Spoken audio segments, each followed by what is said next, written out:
So the Golf GTI finally came to India. After 50 years of waiting, after decades of dreaming, it's here. And people have gone absolutely crazy. 150 units sold out in minutes. Social media exploded, car groups went wild. Everyone's talking about it. I get it. This is the Golf GTI we're talking about. The original hot hatch, the legend, the car that started it all. But here's the thing, 60 lakh. Let that sink in for a moment.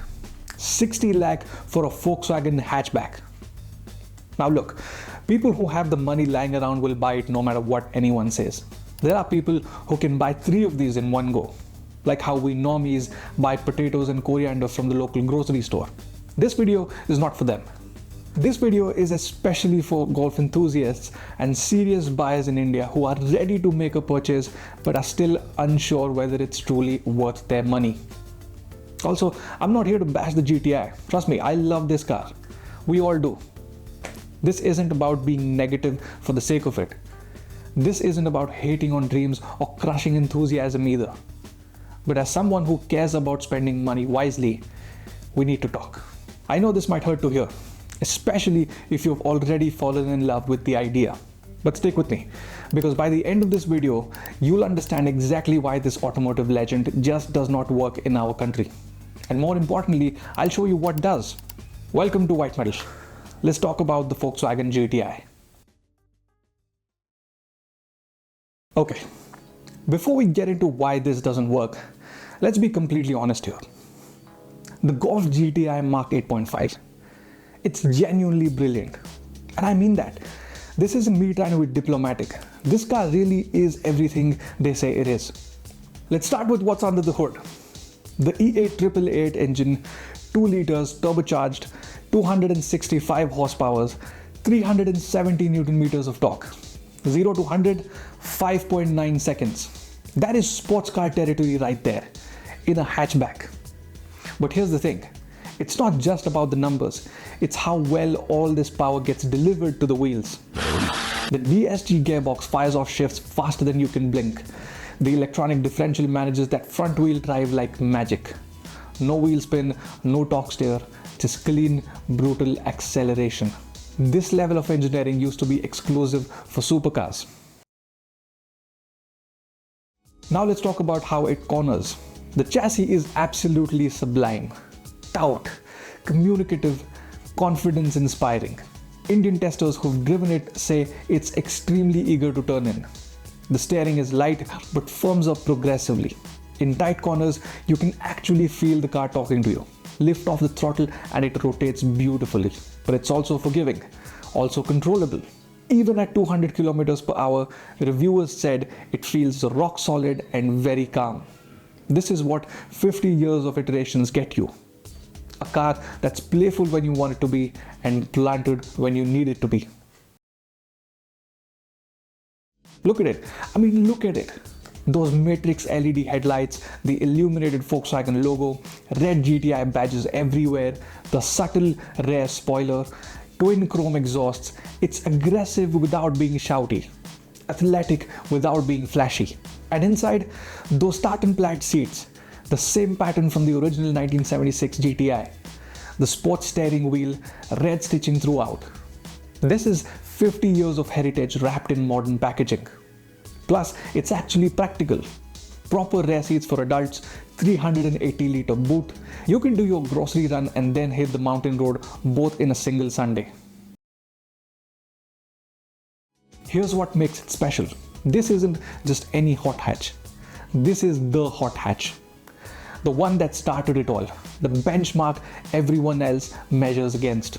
For 50 years, GTI has been a culture, not just a car. From European weekend drives to American car meets, it's an icon. And in India, until now, this was just a legend. Something we all saw in magazines and YouTube videos. A ghost story. Only 150 units in the first batch, gone instantly. If you own one in India, you're probably the only person in your city with one. Maybe your entire state. That is genuine exclusivity. So yeah, the hype is real. The excitement is justified. This is a genuine automotive masterpiece, a full body tingle every time you find a good road. If this was Europe, with European roads and European prices, I would tell you to buy it immediately. Okay, maybe not this one, but the Golf R. But that's not the point. The point is, this is not Europe. This is India, and that changes everything. Alright, it's time for a reality check. 60 lakh on road in Delhi. That makes this the most expensive Volkswagen ever sold in India. More than the Tiguan. More than the Passat they used to sell. Why so expensive? Because it's a complete import. A CBU. A completely built unit. In Europe, this same car costs around 30 lakh rupees. Here, it's double that thanks to our import duties. But here's the gut punch. You're paying 60 lakh and you're still not getting everything. No adaptive suspension, manual seats only, no cooling, just heating, no premium audio system. Why? Because Volkswagen India cherry-picked options to keep the price somewhat in check. So you're paying more than the European buyers, but getting less equipment. That's the CBU reality. This car was engineered in Germany for German conditions, and it arrives completely unchanged. What does that mean? Fuel requirements? It wants 95 octane petrol minimum. Good luck finding that in smaller cities. Ground clearance? 135 millimeters. A Maruti Baleno sits higher at 170 millimeters. Suspension tuning? Stiff European setup, not softened for Indian roads. Climate control? Designed for 25 to 30 degrees Celsius European summers, not 45 degrees Celsius Delhi heat. No spare wheel, just a puncture repair kit. In a country where sidewall cuts are so common, this is bad news. This is a European car, unchanged, uncompromised, and unfortunately unsuited for Indian conditions. Now let's talk about ownership. Limited service network. Because of the more than regular engineering that has gone into the GTI, not every technician is certified to handle GTI service and repairs. Only select Volkswagen dealers are equipped to accept a GTI for repairs. If you live outside major cities, you might have to travel a few hours for a service. Parts availability? Here's the scary part. With only a few hundred units on our roads, Volkswagen won't stock parts like they do for mass market cars. Need a headlight? Import from Germany. Suspension arm? Import from Germany. Even a touchscreen replacement? Import from Germany. Wait times will be counted in weeks, sometimes months. Your 60 lakh car will most probably sit at the workshop while parts clear customs. Lastly, higher running costs across the board. Premium fuel only. Expensive performance tires that wear out faster. Costly brake pads, specialized engine oil, and DSG maintenance. That gearbox oil change every 40,000 kilometers is not cheap. This isn't our first rodeo with European imports. Remember the Skoda Octavia VRS 245? Brought in 2020, 40 lakh price tag, enthusiasts went crazy. What happened? Owners complained about the stiff ride, the 18-inch wheels were too harsh for Indian roads, parts took forever to arrive, some cars sat for weeks waiting for suspension components. The Fiat 500, launched in 2008, iconic European design, 15 lakh price tag, back then astronomical for a tiny hatch. Fewer than 75 units sold ever. Why? Too expensive, too impractical, too low for Indian roads. Volkswagen's own Polo GTI was introduced in India in 2016. 25 lakhs, 2 doors, super stiff suspension, many units remained unsold until they slashed the prices. The pattern is clear. European icons repeatedly fail in Indian conditions. There is a reason manufacturers localize cars for India. First and obvious, increased ground clearance. The Jeep Compass sold here sits higher than the original. The Honda City rides higher than its Thai counterpart. Second, suspension retuning. Mercedes softened the GLA for India. Skoda did the same for Octavia. Third, upgraded cooling. Bigger AC compressors, better radiators, dust filters for our conditions. These are a must if you want the AC to function normally in the harsh Indian summers. Fourth, fuel tuning. Engine maps have to be adjusted for our fuel quality and octane ratings. Fifth, Cost optimization. Local assembly allows OEMs to hit the right price points. The GTI gets none of this. Zero localization, zero adaptation.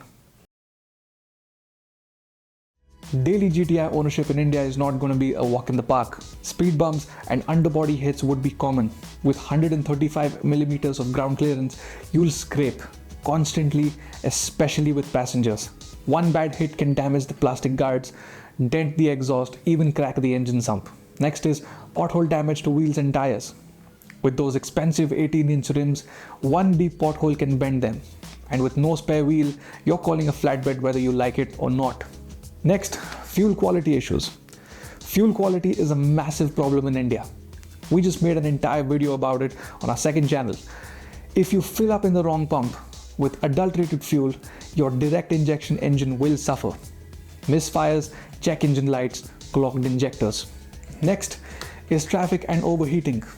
Picture Noida summer traffic. Feels like 50 degrees Celsius. Stop-start traffic for an hour. The DSG transmission might overheat, the AC might struggle. And long-term reliability concerns also do exist if I'm being completely honest. Rubber parts age faster in our heat, electronics corrode faster in monsoons, and even faster in places like Mumbai because the air is fairly humid all year round. And when these parts fail, good luck finding replacement parts or waiting on imports from Germany. Resale value might also be a nightmare. Think about it, 5 years from now, who's buying a used 60 lakh Volkswagen hatch? The pool of buyers will be very tiny. Look, I'm not making this up to scare you. This is the reality of owning a European import in Indian conditions. Every single point I just mentioned, it's backed by real experiences from other imports. The GTI is brilliant, but brilliance does not change physics. It does not change our Indian roads, our climate, and our fuel quality. Okay, so if not the GTI, then who? Because 60 lakhs is serious money. And at that price point, you have some genuinely excellent options. Let me show you what actually makes sense. 50 to 60 lakhs get you a brand new BMW X1. Think about this for a second. Same money as the GTI, but you get a BMW badge, a luxury SUV, higher ground clearance, massive space. The X1's 2-liter turbo isn't as powerful as the GTI's, but it's no slouch either. And here's the thing, it can actually handle the Indian roads. Speed bumps, no problem. Potholes, shrug them off. Monsoon flooding, you're sitting high and confident. Plus, it's a BMW. The social recognition alone is worth something in India. Your neighbors will be impressed. GTI, on the other hand, most people won't even know what it is. They'll probably think it's a Polo. BMW's dealer network is established. Parts availability is sorted, maintenance, while expensive, is predictable. For most buyers spending 60 lakh rupees, the X1 just makes more sense. It's practical, prestigious, and actually usable every single day. Now here's where it gets interesting. The Mercedes A35 AMG costs similar money to the GTI, sometimes even less. But get this, 306 horsepower, all-wheel drive, 0 to 100 in 4.8 seconds. I tell you what though, folks, that's bloody nice. It's actually faster than the GTI in a straight line. Plus, it's a Mercedes AMG. That 3-pointed star carries some weight in India. Yes, it's a sedan, not a hatch. And yes, it's also low and stiff. But at least you get the Mercedes backing. Better dealer network, more established part supply. If you want performance and prestige, the A35 delivers both. Better than the GTI can. Now, if you're dead set on a hot hatch, there's the Mini Cooper JCW. 50 to 55 lakhs, 231 horsepower, similar character to the GTI. Here's the difference. Mini is positioned as a premium lifestyle brand. It's sold under the BMW umbrella and is better established in India. The JCW is less practical than the GTI. Tighter rear seats, harder to get in and out, but some buyers don't care about practicality at this point. They want the style statement, the fashion accessory aspect of it. The Mini delivers that better than the GTI. Plus, after a decade in India, Mini's service network is more mature. Parts availability is better sorted. Here's the irony. Volkswagen's own Tiguan R-Line costs 56 lakhs on the road, less than the GTI. Same 2-liter engine but detuned to 190 horsepower. You get all-wheel drive, high ground clearance, adaptive dampers, which the GTI doesn't even have. It's a proper SUV. 5 seats, massive boot, can handle any road condition India throws at it. For a Volkswagen fan spending 60 lakhs, the Tiguan makes infinitely more sense. More practical, more reliable, more suited to Indian conditions. The fact that it costs less than GTI just adds insult to injury. 40 lakhs gets you a Skoda Superb LNK, 190 horsepower, massive rear seat space, limousine-like ride quality, premium features throughout. It's not a hot hatch, it won't give you the GTI's thrills, but for 20 lakh less, you get so much more car. Rear seat passengers will thank you. Your back will thank you on long drives. Your wallet will thank you at service time. For family-oriented buyers, the Superb is just a no-brainer compared to the GTI. Let's do some quick math here. Performance per rupee, the A35 AMG beats the GTI. Practicality per rupee, the X1 and Tiguan destroy the GTI. Brand value per rupee, BMW and Mercedes win easily. Space per rupee, the Superb is in a different league. Reliability per rupee, everything else wins. The only metric where the GTI wins is the GTI-ness per rupee, and that's a very, very niche requirement. 60 lakhs isn't just money at this point, it's opportunity cost. You could buy 2 excellent cars for that price. A Skoda Superb for family plus a used Porsche for the weekends, or a BMW X1 for daily use and still have 20 lakhs left over. Or invest that money and buy a better car 2 years later. The GTI demands that you sacrifice all of these possibilities. For what? A hatchback that's constantly stressed on Indian roads. To be fair, the GTI has not even been tested long term in the Indian driving environment. But would it not be fair to say that we are, in theory, dropping a European doll in the middle of the Amazon rainforest and expecting her to escape unscathed? Maybe I'm wrong, but only time will tell. Look, I get the emotional appeal, but we're talking about 60 lakh rupees here. That is serious money. Money that should work for you, not against you. The GTI forces you to compromise on everything except driving thrills. And how often will you actually access those thrills on Indian roads? Okay. I know what some of you are thinking. But what if money really isn't an object? What if I just want the GTI experience? Fair enough. In that case, let me tell you exactly who should consider this car. First, the multi-car collector. If you already have a comfortable SUV for the family, a reliable sedan for your daily commutes, and you want a weekend toy that money truly is no object for, then sure, the GTI could be your third or fourth car, something you baby and only drive on perfect roads. Second, the hardcore GTI fanatic. If you've been waiting 20 years specifically for the Golf GTI, if you understand every compromise and don't care, if this is your automotive dream regardless of logic, then go for it. Dreams don't always have to make financial sense. Third, the track day specialist. If you're planning to use this primarily on racetracks and closed circuits where ground clearance and fuel availability don't matter, the GTI will reward you with pure driving joy in that environment. Fourth, the weekend-only driver. If you live in a place with perfect roads, if you only plan to drive it on Sundays, if you understand you're buying an experience, not transportation, then maybe, just maybe, the GTI works for you. For the other 99.9% of us, the GTI just does not make sense. And that's okay. That doesn't make you any less of an enthusiast. Indian roads don't care about your heritage. Physics does not bend for legendary badges. 60 lakh rupees in this market demands practical returns. It demands a car that works with your lifestyle, not against it. At this price point, prestige matters, reliability matters, dealer support matters, ground clearance matters. The GTI scores poorly on almost every practical metric that matters in India. If you're still watching this video, then at this point, the answer is probably no. If you have to ask whether it makes sense, it is probably safe to conclude that it does not. The people who should buy this car already know they're going to. They've accepted every compromise. They're buying with their hearts, fully aware that their head is screaming no. For everyone else, there are better options, smarter choices, cars that will serve you better for the same money. That's my take on the Golf GTI Mark 8.5 in India. Brilliant car, wrong market, wrong price, wrong time. Or was it the right time? What do you think? Am I being too harsh, or does it make sense to you? Let me know in the comments below. Thank you for watching.